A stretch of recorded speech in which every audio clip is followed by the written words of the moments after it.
कहानी समुद्र में एक जहाज से शुरू होती है, जहां हम सर्कस नाम के एक व्यक्ति को देखते हैं। सर्कस का जीवन नीरस चल रहा है और वो हर रोज मछली पकड़ने के लिए अपने जहाज पर आता है।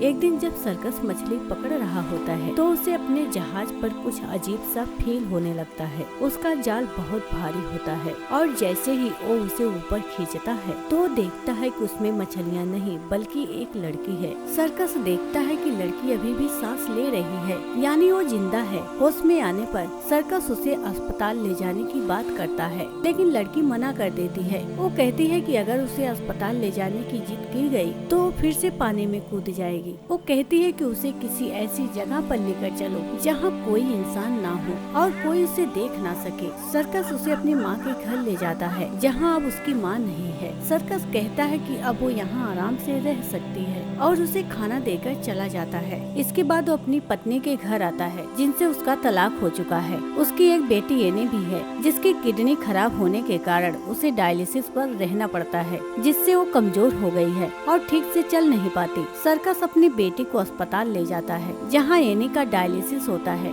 डायलिसिस के दौरान एनी अपने पिता से कहानी सुनाने को कहती है। वो एक मछुआरे की कहानी सुनाने लगता है, जिसके जाल में एक खूबसूरत लड़की फंस जाती है। एनी पूछती है कि क्या वो जलपरी थी, क्योंकि उसने किताबों में पढ़ा है कि अगर जलपरी पानी से निकलकर धरती पर आ जाएं, तो 7 सालों तक जमीन पर रह सकती हैं। सर्कस अपनी बेटी को कोई कहानी नहीं बल्कि अपने साथ हुई घटना को बता रहा था। एनी को कहानी पसंद नहीं आती। इलाज के बाद घर जाने में देर हो जाती है, जिससे उसकी पूर्व पत्नी गुस्सा होती है। उसे शराब की लत लगी होती है और वो सर्कस से ठीक से बात नहीं करती। अगले दिन सर्कस उस लड़की के पास जाता है और कहता है कि उसे लगा था कि वो एक सपना था, लेकिन तुम सच में एक लड़की हो। फिर सर्कस मछली पकड़ने जाने लगता है तो लड़की कहती है मैं भी तुम्हारे साथ चलूंगी, लेकिन सर्कस कहता है कि वहाँ बहुत से लोग होंगे, वो तुम्हें देख लेंगे। वो कहती है कि नहीं, मैं उनसे छुप जाऊंगी। सर्कस कहता है कि किसी लड़की को बोट पर मछली पकड़ने ले जाना अशुभ माना जाता है। लड़की कहती है कि इसका मतलब तुम्हारी जिंदगी में सब कुछ अच्छा चल रहा है और तुम भाग्यशाली होगी, जबकि उसकी जिंदगी में कुछ भी अच्छा नहीं है और उसके जाल में मछलियाँ भी नहीं फंसती। फिर वो उस लड़की को अपनी बोट पर ले जाता है।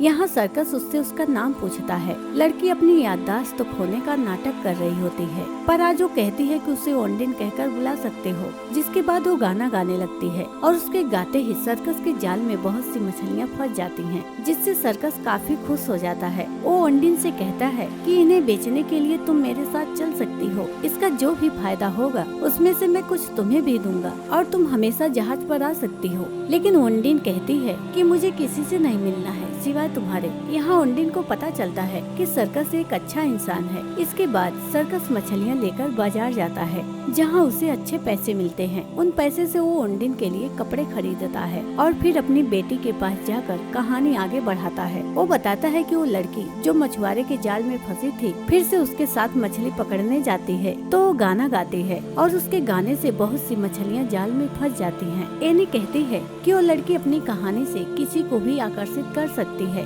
मैंने किताब में पढ़ा था। अब एनी को लगने लगा था कि उसके पिता जो कहानी सुना रहे हैं वो सच है, क्योंकि ये सब उनके साथ हो रहा है। अगले सीन में सर्कस अपनी माँ के घर आता है, जहाँ वो ओंडिन को खरीदे हुए कपड़े देता है। यहाँ ओंडिन को सर्कस पसंद आने लगता है। सर्कस ओंडिन से पूछता है कि तुम यहाँ कब तक रहने वाली हो, तो ओंडिन कहती है कि मैं यहाँ कब तक रह सकती हूँ। तब सर्कस कहता है कि मैं चाहता हूँ कि तुम यहीं पर रहो। ये सुनकर ओंडिन को अच्छा लगता है। सर्कस चर्च जाता है, जहाँ वो पादरी के सामने अपनी बातें स्वीकार करता है। वो उन्हें ओंडिन के बारे में सब कुछ बताता है, साथ ये भी कि वो उसके लिए कपड़े खरीदने गया था, लेकिन अंडरवियर खरीदने में उसे शर्म आ रही थी, इसलिए उसने स्टोर से अंडरगारमेंट्स को चुरा लिया। वो ये भी कहता है कि मैं पिछले 2 सालों से शराब नहीं पी है। 2 साल पहले मैं बहुत शराब पीता था, लेकिन अब उसने शराब छोड़ दी है। वहाँ दूसरी तरफ हम ओंडिन को देखते हैं, जो पानी में नहा रही होती है। तभी वहाँ सर्कस की बेटी एनी आ जाती है। उसे पता था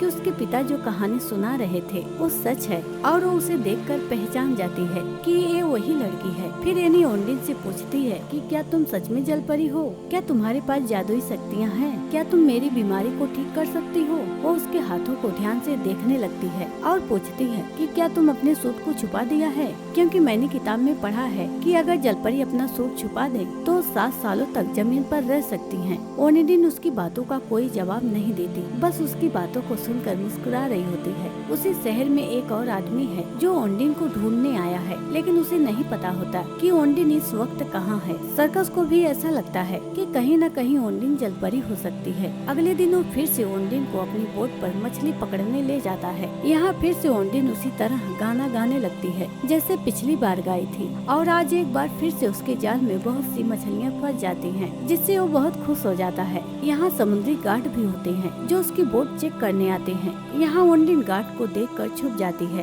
क्योंकि वो दूसरे आदमियों के साथ नहीं जाना चाहती, लेकिन गार्ड्स उसे देख लेते हैं और सर्कस से पूछते हैं कि ये लड़की कौन है। वो कहता है कि ये मेरी प्रेमिका है और वो दोनों एक दूसरे से बहुत प्यार करते हैं। ओनिडीन गार्ड्स से यही बात कहती है, हाँ मैं उससे बहुत प्यार करती हूँ, और ये सुनकर गार्ड्स वहाँ से चले जाते हैं। सर्कस ओनिडीन से कहता है कि तुम्हें छुपने का कोई फायदा नहीं है क्योंकि ये एक छोटा शहर है और गार्ड्स सभी को बता देंगे कि मेरी बोट पर एक अनजान लड़की थी। फिर दोनों एक शहर में जाते हैं जहाँ सब लोग ओनिडीन को ही देख रहे होते हैं क्योंकि वो बहुत सुंदर होती है। सर्कस भी उससे कहता है कि तुम सच में बहुत सुंदर हो। आगे जब दोनों एनी से मिलते हैं तो एनी कहती है कि वो पहले भी ओनिडीन से मिल चुकी है और अब ओनिडीन और एनी की अच्छी दोस्ती हो जाती है। ओनिडीन एनी से कहती है कि तुम स्विमिंग क्यों नहीं करती? तो एनी कहती है कि मुझे पानी से डर लगता है, लेकिन मैं अगर तुम्हारे साथ पानी में जाऊंगी तो शायद डर ना लगे। फिर वो उसे पानी में ले जाकर तैरना सिखाती है। तभी पानी में ओनिडीन के पैर से कुछ टच होता है। वो एक जाल होता है जिसे वो बाहर निकालकर देखने लगती है। उसे देखकर ऐसा लग रहा था कि ओनिडीन को उसी की तलाश थी।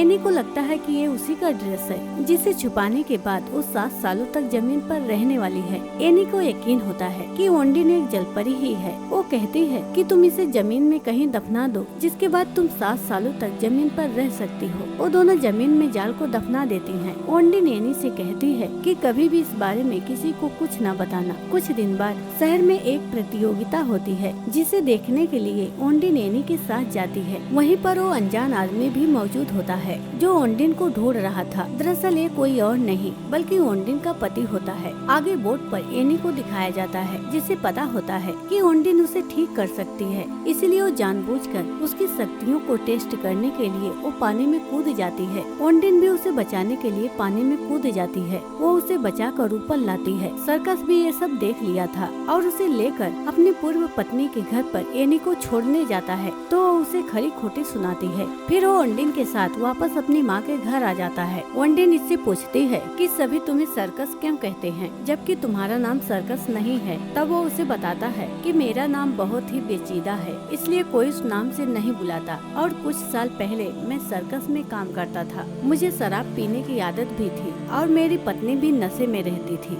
एक दिन मेरी बेटी की तबीयत बहुत खराब थी। मेरी पत्नी होश में नहीं थी क्योंकि उसने बहुत शराब पी ली थी और मैं भी नशे में था। उसी दिन से मैंने फैसला कर लिया कि मैं अब शराब नहीं पीऊंगा ताकि मैं अपनी बेटी की देखभाल कर सकूं। लेकिन मेरी बेटी की कस्टडी कभी नहीं मिली क्योंकि मेरे पास पैसे नहीं थे। मैं सिर्फ एक मछुआरा हूँ। वो बहुत भावुक हो जाता है। ओनिडीन उसके पास आती है और वो दोनों करीब आ जाते हैं। अगले सीन में हम देखते हैं कि जो आदमी अपनी पत्नी ओनिडीन को ढूंढ रहा होता है वो एक दिन सर्कस के पास पहुँच जाता है। वो सर्कस से ओनिडीन के बारे में पूछता है पर वो उसे ओनिडीन के बारे में कुछ नहीं बताता। लेकिन वो आदमी किसी तरह सर्कस की मॉम के घर पहुंच जाता है और जब ओनिडीन उसे वहां देखती है तो वो पीछे के रास्ते वहां से भाग जाती है कि तभी वहां सर्कस भी आता है। वो देखता है कि ओनिडीन घर पर नहीं है। वो उसे चारों तरफ ढूंढता है लेकिन ओनिडीन कहीं पर नहीं दिखाई देती, जिसके बाद वो नदी के किनारे पर जाता है जहाँ ओनिडीन बैठी हुई होती है। और अब ओनिडीन उससे कहती है कि मेरा पति मुझे लेने आ चुका है।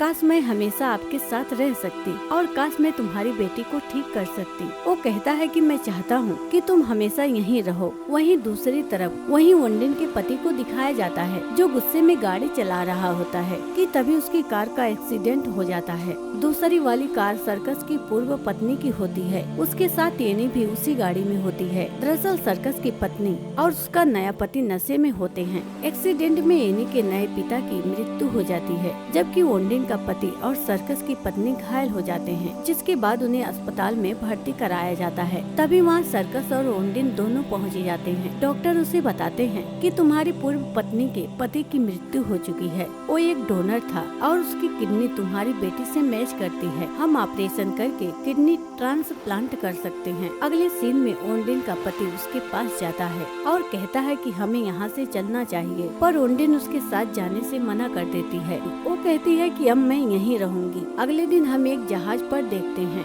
जहाँ सर्कस की पूर्व पत्नी पूर्व पति की अस्थियां पानी में बहा रही होती है। वो कहती है कि मैं अपने पति की मौत से पूरी तरह से टूट चुकी हूँ। उसकी मौत की कारण मैं हूँ, क्योंकि मैं शराब पीकर गाड़ी चला रही थी। मेरी वजह से एक्सीडेंट हुआ है। सर्कस की पूर्व पत्नी उससे कहती है कि तुम एनी को अपने पास रख सकते हो, लेकिन मेरी एक शर्त है कि तुम ओंडिन से दूर रहोगी। सर्कस को समझ में नहीं आ रहा होता कि उसे क्या करना चाहिए, क्योंकि वो ओंडिन से बहुत प्यार करता है और अपनी बेटी की देखभाल भी करना चाहता है। इसके बाद उसकी पत्नी उसे ड्रिंक करने के लिए कहती है। सर्कस इस बात को मना नहीं कर पाता। आज 2 सालों बाद उसने फिर से ड्रिंक की है। ड्रिंक करने के बाद वो अपनी मॉम के घर जाता है जहाँ पर ओंडिन है। वो ओंडिन को यहाँ से जाने को कहता है, लेकिन ओंडिन जाने के लिए राजी नहीं होती, तो वो उसे जबरदस्ती एक आइलैंड पर ले जाता है। हालांकि वो ऐसा नहीं करना चाहता था, और जब वो ऐसा करता है तो उसे काफी दुख भी हो रहा होता है, लेकिन शायद उसके पास कोई विकल्प नहीं है।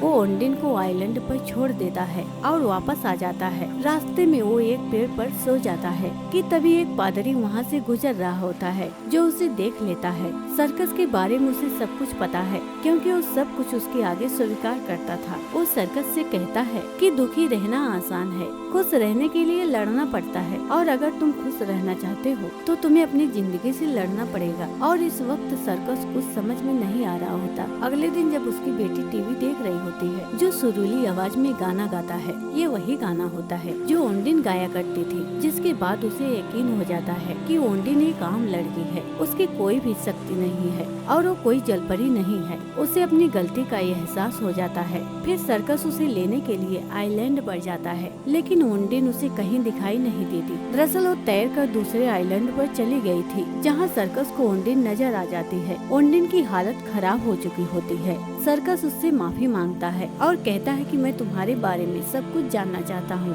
तुम कौन हो और यहाँ कैसे आई? ओंडिन उसे बताती है कि मैं रोमानिया से हूँ। हालांकि मेरी शादी हो चुकी है, लेकिन मेरा जो पति है मुझे बुरी तरह से पीड़ता है। वो नशीली चीजों को सप्लाई करता है, जिसमें उसने मुझे भी शामिल किया था। एक दिन जब हम समुद्र के रास्ते डिलीवरी देने जा रहे थे, तो समुद्री पुलिस ने हमें घेर लिया और मुझे और मेरे पति को पकड़ने की कोशिश की। जिसके बाद मेरे पति ने नशीली चीजें देकर मुझे पानी में उतार दिया और मैं लगातार तैरती रही। लेकिन कुछ ही देर बाद मैं बेहोश हो गई, और जब मुझे होश आया तब मैं तुम्हारे सामने थी, क्योंकि मैं तुम्हारी जाल में फंस गई थी। सर्कस को ओंडिन के लिए बहुत ही बुरा लगता है और उस पर दया आ जाती है, और अब वो तय करता है कि मैं हमेशा ओंडिन के साथ रहूंगा। वो उसे अपने घर ले आता है, पर वहाँ पहले से ओंडिन का पति होता है, जिसके साथ एक आदमी भी है। जिसके बाद ओंडिन का पति कहता है कि मुझे मेरा वो बैग चाहिए जो तुम साथ में लेकर गई थी, जिसमें मेरे नशीले पदार्थ थे। वो कहती है ठीक है, मैं तुम्हें दे दूंगी, लेकिन तुम्हें हमें छोड़ना होगा। दरअसल जो जाल ओंडिन को पानी में मिला था, उसके अंदर वही बैग था जिसमें नशीले पदार्थ थे, और जिसने एनी के साथ मिलकर जमीन में दफना दिया था। जब वो उस जगह पर जाते हैं और जमीन खोदते हैं, तब ये देखते हैं कि वहाँ तो कुछ नहीं है, क्योंकि एनी ने उसे कहीं और छुपा दिया है। एनी को अब भी लगता है कि ये उसका सूट है, और अगर ओंडिन को वापस मिल जाएगा तो हमेशा के लिए यहाँ से चली जाएगी। पर वो सभी एनी को बहुत समझाते हैं, जिसके बाद एनी बता देती है कि मैंने शिप के पास पानी के अंदर छुपा दिया है। वो सभी शिप पर जाते हैं और बैग को पानी से बाहर निकालते हैं। ओंडिन को पता है कि उसका पति क्रिमिनल है, और अगर उसे बैग मिल गया तो उसे नहीं छोड़ेगा, इसलिए वो जानबूझकर अपने पति को पानी में गिरा देती है। उसे तैरना नहीं आता और उसकी वहीं मौत हो जाती है। अब ओंडिन को पुलिस पकड़ लेती है, क्योंकि वो इस देश की नहीं है। यहाँ की पुलिस उसे अपने देश भेजने की तैयारी करती है, और अब सर्कस के दिमाग में एक आइडिया आता है कि अगर वो ओंडिन से शादी कर ले तो वो यहाँ की नागरिक बन जाएगी, जिसके बाद कोई उसे इस देश से नहीं निकाल सकता। और वो ओंडिन से शादी कर लेता है और दोनों खुशी से रहने लगते हैं। और इसी के साथ ये कहानी यहीं पर एंड हो जाती है। दोस्तों, वीडियो पसंद आई हो तो वीडियो को लाइक कीजिए और चैनल को सब्सक्राइब कर लीजिए। मिलते हैं अगली वीडियो में, तब तक के लिए धन्यवाद।